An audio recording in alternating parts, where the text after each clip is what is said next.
There we go. Welcome to another great episode, season 14. I always do the show with my theme song. Here we go. 313 Detroit love, the Motor City. Detroit love, can't nothing stop me. Detroit love, I love my city. Detroit love. That's the theme song, Detroit Love, from my first album, the JLE Experience. On music copyright, don't mute nothing, Facebook. Have another amazing guest for you today. I have parent advocate, academic interventionist, and Hezekiah Kidz, Inc., founder and CEO, Dr. Vertongie Kendrix-Bailey. I said it all right? Yes. Mm-hmm. Awesome. Welcome to the show. Good afternoon. How are you today? All right, in this sunny day in Detroit, it ain't going to be cold for the moment. It's up and down right now. The cross Bipolar is weather. rising in the morning. Like, what the world? Well, it's Mother's Day weekend. Have Mother's Day to all the mothers. Should be a nice weekend. Barbecue, take your moms out. Well, we're going to go ahead with this first question. What led you to this path? Um, I always loved doing children. Fast forward, I had a son, 2025. He was diagnosed in 2029 as having autism. I decided I need to be boots on the ground to make sure no other parents struggle like I struggled to find resources to educate him and to just make sure he had a productive life like his other brothers. So my son really motivated me to help other parents. But I had a little struggle in getting what I needed to help him. Okay. Yeah, that sounds like a lot, unfortunately. Well, you do what you do for your kids. That's true. Now, what is Hezekiah Kids Inc.? Hezekiah Kids Incorporated is an organization that my son actually started, and it was something that he put together when he was about 10. So the kids that had autism could get together, draw, eat ice cream, go to the movies, that type of thing. So I turn it into where I'm educating parents on resources that's available to them, having parents come together to bridge the gap, and so that we are connected, networking, and whatever resources we know we're sharing with each other, but also empowering the parents so they can help their kids and empowering the community so the community can understand that our kids that are empowered differently need different resources and a different type of love. Okay. So, with your company, what are the services exactly So I that you? do I do a lot of workshops. I do a lot of parent support groups. I have annual events such as Community Autism Awareness Day. I do community dinner dances. I do outings with the kids where they can get together and just mingle. So it's basically my organization is basically just bridging the gap with the community and creating a space for children that's living with differently, a space there where they feel where a space where they are comfortable to be in. Okay, that's awesome. Now, I also saw that you're a parent advocate. What does that So mean? a parent advocate is where I help the parents because this was a process where I felt I was an educated mom, but I wasn't an educated mom. Meaning I had all these degrees, all this work experience, very educated in the community, and a wealth of knowledge, but I didn't understand my son's IEP, what I should be asking for, what he was entitled to, and his rights. So as I learned, thanks be to God, he empowered me. So now I empower parents and I advocate for parents to make sure that their child is receiving the services that they should receive, that they're getting the medical diagnosis that they should receive, and just helping them along with the process. Because this is a journey, and if you don't know the correct jargons, you may not receive the correct services that your child needs. True. Um, how do the kids adapt to utilizing the basic skills that you help them with? Well, it varies from child to child because each child that's living with autism is on a different spectrum. Each child has a different journey. There are no kids with autism that's alike. Um, there are no two people living on earth with autism that's alike. They may have similar traits, but each child will learn individually, and you just kind of have to study that child or that young adult and find a niche to help them. But I always found my niche. Okay. We were hands-on family, so if I was doing something in the Makes kitchen, sense. I brought him in to help me. If I was doing something outside, I took him outside. If I went somewhere, I took him with me. If I'm watching TV, I'm letting him watch TV. Because in the beginning, he had a problem with noise. He had a problem with being in large crowds. He had difficulty adjusting from one task to another. But I kept working with him where we, like my son, my other oldest son, he was an athlete. So I would take him to games and we would probably stay about 10, 15 minutes until he grew and where he was able to stay the entire game. So it's kind of graduating Okay. them into a process. Awesome. Now, what is an academic interventionist? So I work for Detroit Public Schools CD, and the academic interventionist, our role is to make sure the kids, I'm a reading person, so I work with the Orton Gilliam program to make sure the kids are learning on their grade level, and give them lesson plans and work to help them to build their reading skills. Okay. Makes sense. Um, Because if you can't read, you can't. There are a lot of things that you can't do. Take care of your personal business. So literacy is a problem that we're having not just in Detroit but across the nation. So we work with the literacy, making sure they're literally able to be sustainable in society. Now, has the numbers gotten better in Metro Detroit with the They're literacy? getting there. They're getting there. Okay. They're getting there. Not where we want them to be, but I do see improvements and growth. So this is a community effort. Okay.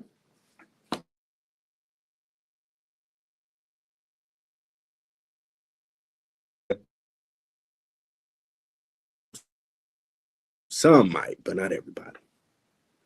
Do know. Hmm, There's something they got to work on. As long as they willing to work it on it. is. Because you got to be able to read everything. Help do what you need to do. And you know what? When my Um, kids were what younger, is? I would Go ahead. make them. I would have my kids reading stop signs in the grocery store. I would have them reading with me. So everything I made is fun, but it was also educational. So that's a Okay. community based. It's just learning the niche to help your kid. Yeah, I remember I'm coming up in the '80s. All the stuff you probably do in kindergarten, we was already doing that at the crib. Right. Education was number one. It You is. learn It more was. than and if you got a C or a D, it better not be because you was playing around. That's the best you can do. We get some help. If your average say you like 3.5 for a grade point, you start dipping. Oh, you in class playing around. Oh You yeah. ain't can't lie because the teachers and parents were teammates. So what my kid doing? Oh, he was talking to that girl in class. Like, oh, that's why the grades dropping. Okay, and then you get Just when dealt we with. had the community. Just when we had a community, Yeah, it got to be and I tough. want to get back to that community. Do you have I want to. parents that do try to work with you to get that teammate I thing? do. Like I do because I make learning comfortable. I make my life journey transparent. And I think when you're transparent with the parents, that helps them a lot. Lets them makes them to understand they're not alone in this journey. Whereas I wasn't good at math, but my sisters and my brother was good at math. So we all worked together so that we made sure we all learn from each other. okay, yeah, So nobody's going to be successful at everything. true. Now, how has government aid helped with autism in the schools? Um, Now it depends on what you're looking for. So Okay, let me be transparent with that. There are some kids that's not in the right setting, and I'll just be very transparent with that. And it's because we have to do better on educating the parent. But we need to go back and educate the educator on how to deal with the kids with autism because this is fairly new. And I've been on this journey with my son for 15 and a half years. He's 19 now. Okay. So there's phases to it. And I was an educator before I had him. But being a mom of a child with special needs, it took a different turn, a very different turn. Okay. Meaning I was learning because there were things that he needed that I was not doing already in my career path. There was things that educators need to know about my son that I didn't know how to explain to him that he needed um, different curriculums, different sensory items, different breaks, different speech. So as I learned, I'm like teaching the educate, teaching the communities and some educators. So I do a lot of workshops because this journey is very different. And I'm not so sure how long autism has been around, but it seems like there are more cases of autism. So I'm really teaching the community, and it's really a journey for me because now my son, he's going into manhood. He'll be 20 next month. Mm-hmm. So there are phases that I'm even learning. Like, he turned 18 and I went to the bank with him trying to take care of some business. And they're like, oh, no, you can't do this. So I went to the doctor. Like, he's 18. So I'm trying to explain to him. He doesn't grasp it. So I had to educate myself. Oops, let me go get some guardianship paperwork so that I can do these things for him. So each milestone is a journey for me. So as I learn, I educate the community. He's now elected official. He's the youngest precinct delegate. So he's Nice. teaching, yeah, he's teaching his peers and people with disabilities to look at the candidates and then learn how to vote. And then he's telling his peers to have their parents grab absentee ballots so that they can vote. So it's a different phase of life. He told me in the next couple of years he want to take driver's ed training. So we're working on those things as well. So it's Okay. a journey. It's a learning journey. And I think with this son, this is going to be a learning journey for life for us because he's a male, and we had to go through some things and nothing Okay. bad, but there are just different things, obstacles that we face that we had to Mm-hmm. go through. So there's a hurdle. Even getting him into college, that was another thing. Getting him feasible employment, making sure that he's safe because he does not communicate with it like the average person. He's very Understood. high functional, but he may not always grasp what you think he should grasp. Okay. Have you thought about writing a book? My son, um, funny that you should mention that. My son, he's a four-time author. He just released his fourth book, Paint the Deep Blue.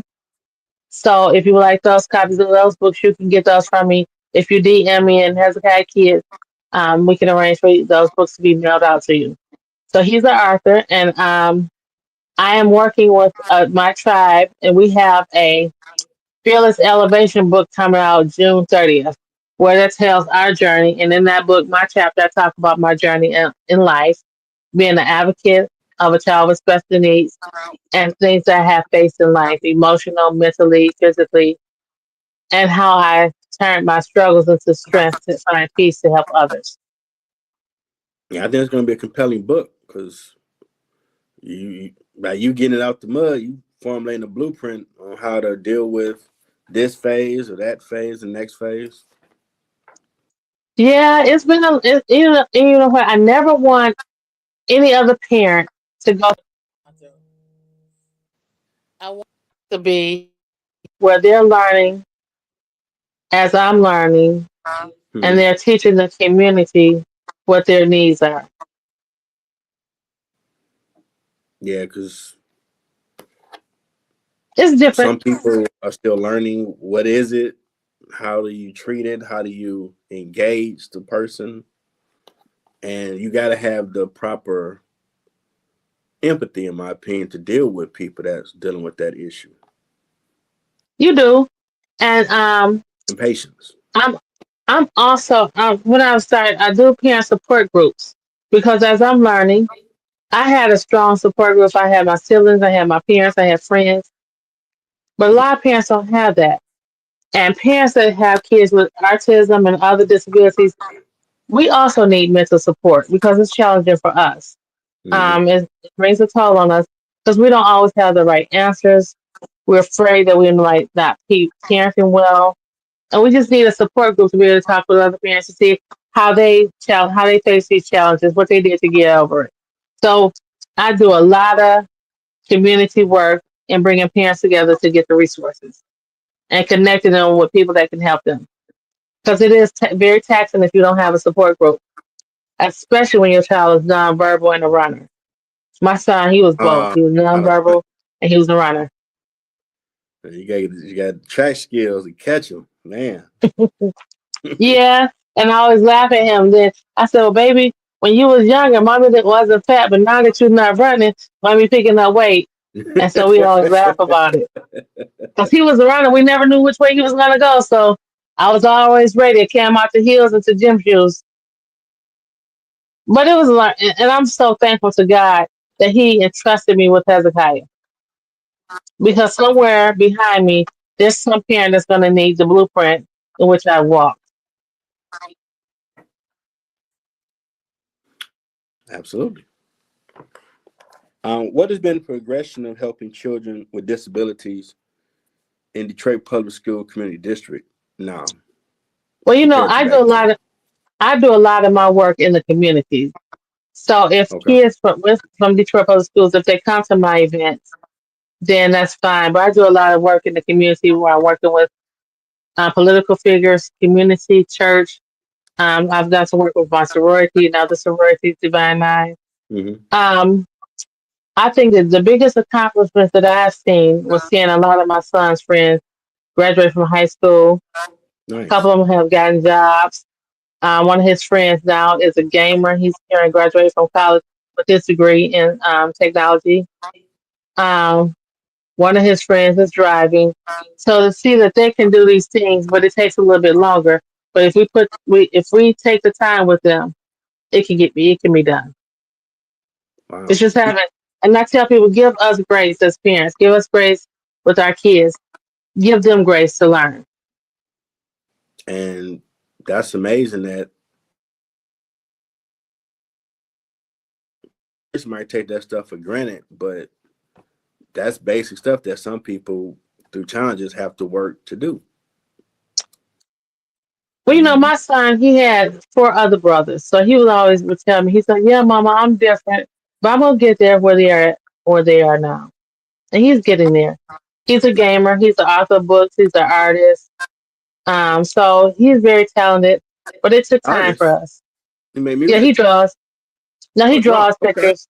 Hmm. Nice. So the only instruments that he's playing right now are the drums and Okay. the guitar. So he's not playing anything right now, but it's Friday night. In a few minutes, you may hear some bongos, him beating on bongos, but it's okay. And he left the guitar at grandma's house. Yay! Wow. Awesome. All right. But right now he's doing his game because he's trying to create a video game. So we're gonna let him Wow. be. That's amazing. Hmm. That take a lot to create a game. That's pretty dope. Well, I'm thankful that he's found his niche and he's still learning his way. Okay. I look forward to seeing this game out there. Yeah, me too. Well, we Me reached the too. point where promote and market what you have coming up. Floor is yours. Okay, so June 14th, I'm having a autism family check-in. That's where the families can come together for a small conversation. That's going to be at the Dearborn Library on George Street, Dearborn Heights, from 11 to 1, June 14th. Then on June 21st, I'm having Hezekiah Paints Shades of Blue. That's going to be at Esther Crafty. That's down in Southgate. That's on what is that? The 21st. That is from 10 to 12. And then say the date, Okay. September 28th. That's going to be my annual Community Autism Awareness Day. You can look up these events on Hezekiah Kidz Group. November 1st will be our first gala, which will be, so we're doing a gala because we do a lot of free activities for our families. So this will be a fundraiser for that. We just had our community dinner dance last month, which was free to the public. We had a couple rappers come out. They had Okay. free dinner, a couple books. And then my son's book signing is probably going to be in August. I haven't had a date yet for it, but it's going to be in August. But we have the three save the dates so far. Those for June 14th, June 21st, September 28th, and November 1st. And all that can be found at Hezekiah Kids Okay. Group Incorporated or on my page at Dr. Vertongie Kendrix-Bailey. Okay. That's pretty. Anything else coming up? That's it. Not yet. You know, I have some things in the fire right now. As you know, May is Mental Health Awareness Month. Mm-hmm. Um, so we're going to be doing a lot of mental pop up shops with different people. So I will post them as they come available. And every Sunday from Okay. 4:30 to 5:30, I have my podcast, which is the Spectrum Talk with my other co-hosts on there. And we talk about things to help the community. We share our experiences to help the public. And our experiences also help other educators because educating kids in this day and age where probably the rates have increased with autism is very challenging. So we just ask the community to show some grace. We ask the parents to show grace with our educators. We ask the educators to show grace with the parents Okay. as we matriculate through this journey of autism and other disabilities. Now, how long you had the podcast? So the podcast we started in November of 2024, and so we're going into our fifth month. Thanks be to Nice. God. So we're just out here educating families through the Spectrum Talk. You can check us out on YouTube, Instagram, Hezekiah Kidz Group, um, the Spectrum Talk, or Dr. Vertongie on Instagram. Okay, man, check that out. hmm We're gonna have to get you on there one day. Hey, let me Um, know when you want me. to tell about the things that you've done in the community because sometimes parents just need to be able to share their story. And I know I've been watching your podcast, and you bring a lot of different people on, and you have a lot of resourceful topics. So we're going to have you come on because maybe a parent may want to come to the Spectrum Talk, and then a parent may want to come, or resource vendor one may want to come and share their story, what they do in the public on your show. Absolutely. I love to get those stories. Yeah. Bring more awareness to it because people Mental dealing health with right it. now, we are dealing with mental health, and it's more serious than we think. I was talking to a parent the other day, and I don't want to be on here crying, but I know you never know how blessed you are. There are a lot of people that are struggling because they really can't understand their kids.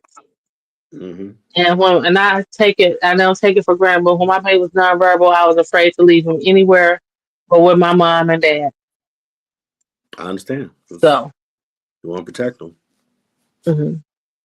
and they, I mean, to not be able to do that communication, you might be wondering if something wrong with them, but you can't help them because y'all haven't figured out that communication barrier.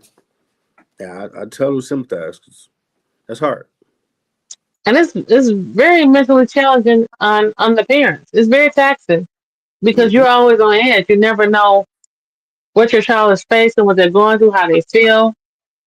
When my son started talking, you don't know what a relief that was to me because Great day. um, it was a great day, but it was sometimes we still need to understand what he's going through.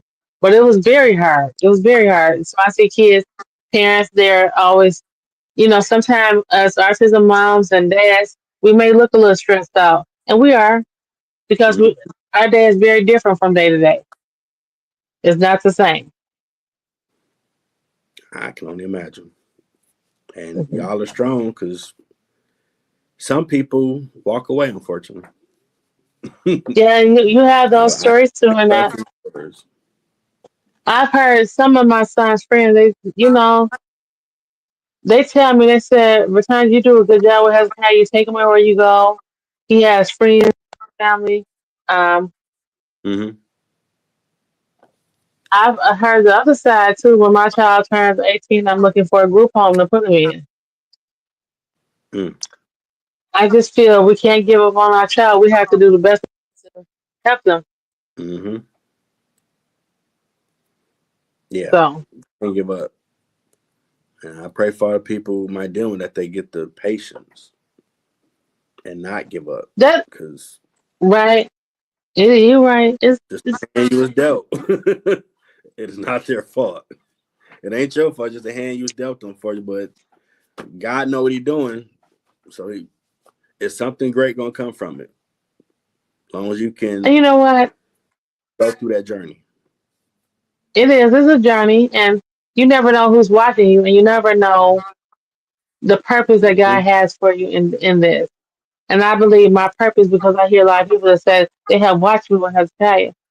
I think the purpose of this was to show me it can be done, and God Mm-hmm. gave me a test so that I can have a testimony.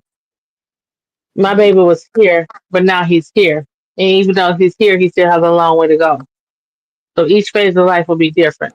So I thank Mm-hmm. God that He's using me as a vessel with Hezekiah because it was challenging at first, but it has gotten easier because now he's advocating, he's teaching people how to advocate for themselves, which is really funny to me.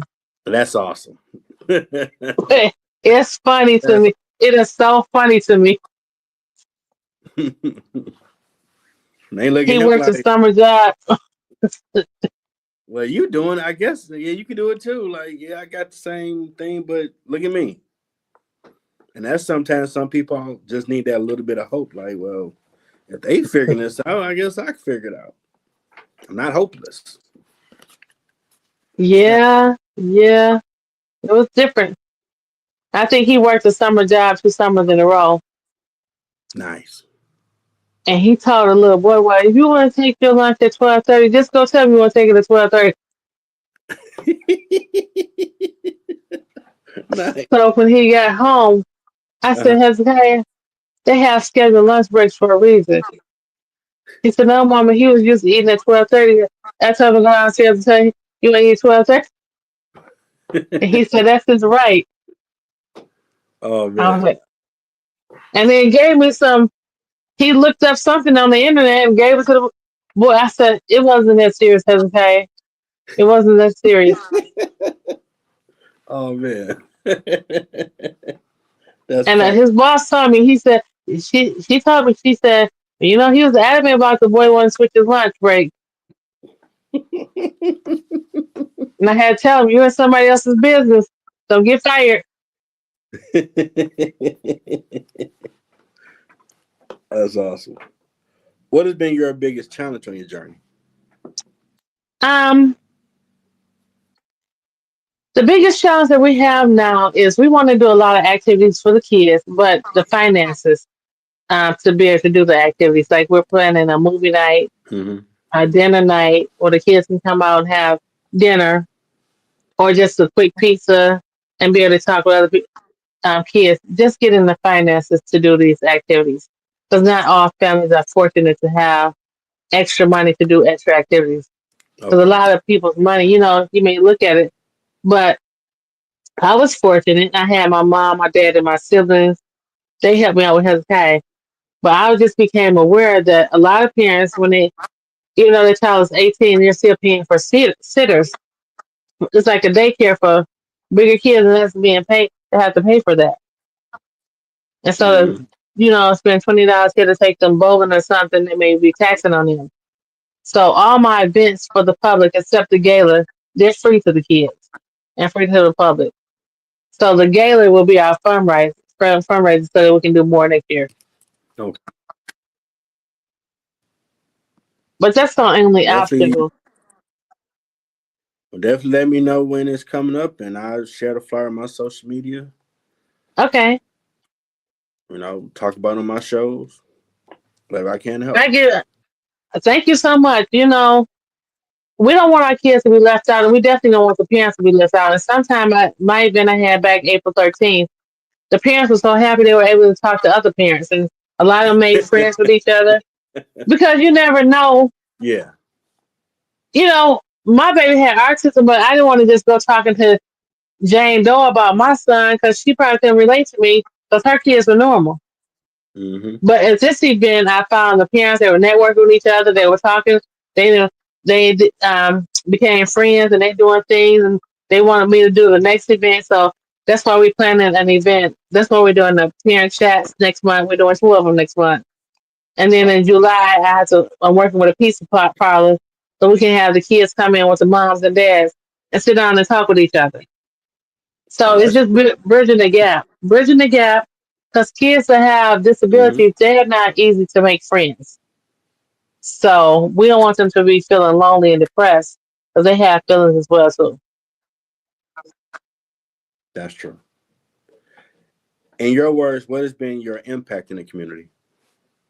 I'm getting the community to understand that our kids, they are challenged, but they're not. They're different, but they have their ability and their disability.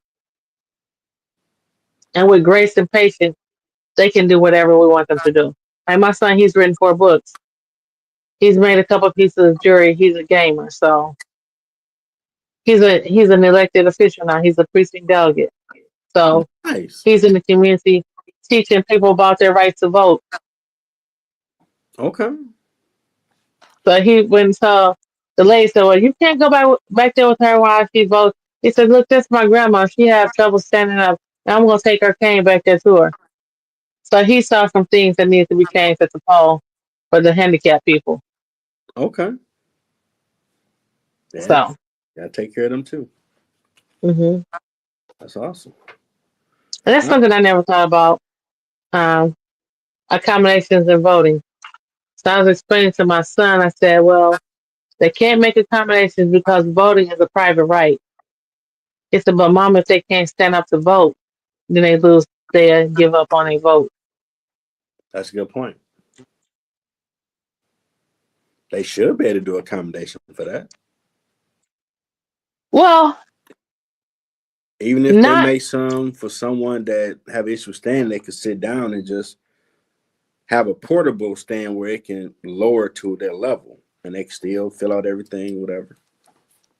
I think Hezekiah issue was needing assistance with voting. I said that's why they have the mail-in ballot, so you Yeah. can sit down and take your time with it.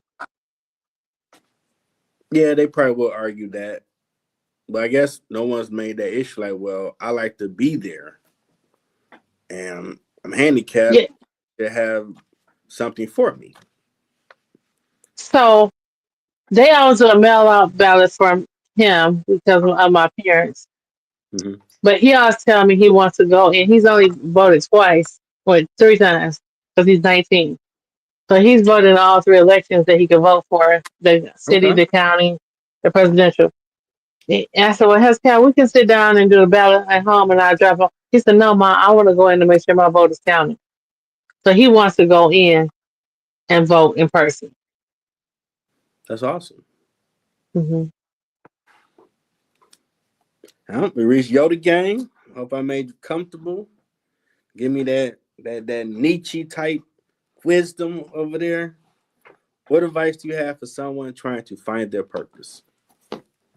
Um, I would say pray on it, and every journey that God gives you is for a purpose. Every door that you're walking through is for a purpose. And in the struggles that you're having, pray to find strength, that God gives you peace to help other people. So God had given me a journey, which I never thought I would face. Hmm. Never in a million years where I thought I was face this. But God gave me strength in that journey. And I call it my blue journey. And I'm helping other parents paint their walkway blue, helping them find their purpose, helping them see that their kid is just as valuable as the next kid. Okay, that's great advice. Now, is this your first time being interviewed on the podcast? Yes, it is. Okay, you I've weren't been nervous. on other podcasts. No, because we have our own podcast. I wasn't nervous, but your podcast, you get to the nitty gritty. You jump right in with it. So you have already done your research on people. You have looked them up, so you know what questions to ask. You know their background. You left no stone unturned, and you're like, let me make sure this person is legit if they're known in the community. That's what I like about you. Well, I'm trying to get the people their flowers, and whatever you're doing, I want to highlight it so somebody can come watch it and do business with you. But you know what? You also want to make sure you're making a blueprint in the community too, not just talking. So I like to see my success stories, and I'm happy when parents come back to me and tell me they like some event I've done, some training I've done, Mhm. and something that I've done that impacted them. So it's not my journey is not to be like I tell people I didn't start this journey to make money to get a name for myself. I started this journey because raising Hezekiah that's living with autism, this is real life to Mhm. me. Like I tell people, my son is 19 and I'm 34 years older than him. So I'm concerned. I want him to make sure he's sustainable in life. Now I want to tell other parents to prepare your child. I used to do everything for him, but my oldest son said, Mom, you enabling him to be disabled. He said he played in that room, messed the room up, just like I did. He can come help me clean it up. I hear that, and it does give them a sense of independence. The more they can do for them, Yeah. and now he helping other people, Which I never which is thought awesome. that's something I never thought I would see him do. I never thought I would see him do that. Ever. They got it from you. All the help y'all been putting in, you want to pay it forward. Beautiful I just thing. never thought I would see him advocating the way he's advocating. Mm-hmm. That Never good thought I teacher. would see that. And Well, that I live think by the he tagline, what make you feel like family, you're comfortable and all that good stuff.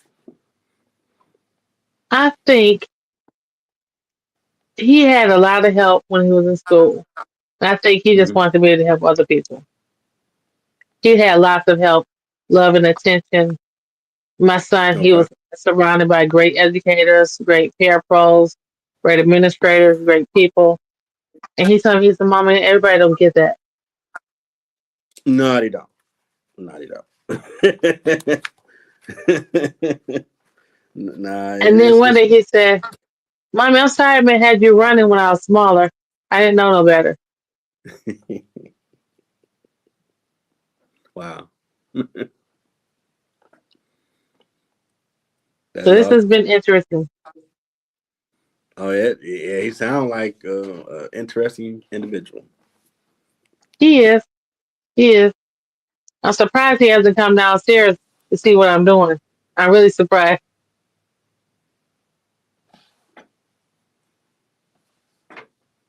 You back? Matter of fact, I better check on him too. Okay. Well, I want to thank Parent Advocate, Academic Interventionist, Founder, CEO, Hezekiah Kidz Inc., Dr. Vertongie Kendrix-Bailey, sharing her journey. Go check her out. Go to her Facebook page and check out the events they got coming up. And I appreciate your time. I'm going to do the outro and happy Mother's Day to you. Thank you. All right. Have a good one. And now I'm about to do the outro. Um, yeah, about to do the outro. I always sing it out. At 313, Detroit raised me. Detroit's in me. Can't nothing stop me. 313, Detroit love, the Motor City.